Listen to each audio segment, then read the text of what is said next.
Topic है हमारा अफ़ाले ताज्जुब। ये वो अफ़ाल हैं जिनको ताज्जुब के इजहार के लिए वज़ा किया गया है। ये दो सीगे होते हैं जी। एक सीगा है यानी पूरा एक एक्सप्रेशन मैं सीगे के तौर पे इस्तेमाल कर रहा हूं, मा अफ़अलहु।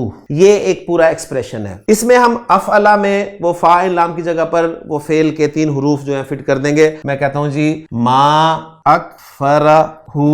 वो कितना नाशुक्र है, ताज्जुब का इजहार हो रहा है, कितना नाशुक्र है यार। कुतिलल इंसानु मा अकफरा, हलाक हो जाए इंसान कितना नाशुक्र है। तो एक हो गया जी मा अफ़अलहु, और दूसरा जो सीगा इस्तेमाल होता है वो होता है अफ़इल बिही। इसको भी अगर मैं इसी पैटर्न पे लाऊं तो ये बनेगा जी अकफिर बिही।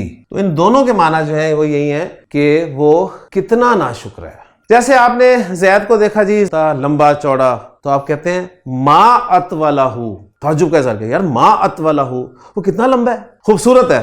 तो मैं कहता हूं मा अजमलहु, वो कितना खूबसूरत है। इसी तरह अजमिल बिही या अतविल बिही, वही जो मादा है के 3 हुरूफ है ना, उनको फ़ा लाम की जगह पर लाकर आप ताज्जुब का इजहार कर सकते हैं। सूरह मरीम में अल्लाह ताला ने इरशाद फरमाया, बड़ी खूबसूरत आयत है जी, अस्मि बिहिम व अबसिर यौम यातूनना। खूब सुन रहे होंगे वो, खूब सुनने वाले होंगे। तो ये सीगा इस्तेमाल किया गया, अस्मि बिहिम व अबसिर। बिहिम को फिर हज़फ कर दिया गया।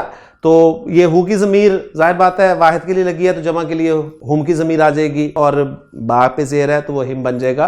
तो अस्मि बिहिम व अबसिर, कितने खूब सुनने वाले और देखने वाले हैं जिस दिन वो हमारे पास आएंगे। अब तो आंखें बंद है ना उनकी, अब तो ना वो देख पा रहे हैं ना सुन पा रहे हैं, ना उन्हें सुनाई दे रहा है कुछ, ना दिखाई दे रहा है। लेकिन जिस दिन वो हमारे पास आएंगे तो खूब सुन भी रहे होंगे और देख भी रहे होंगे। अब तो बड़े सुनने वाले और देखने वाले।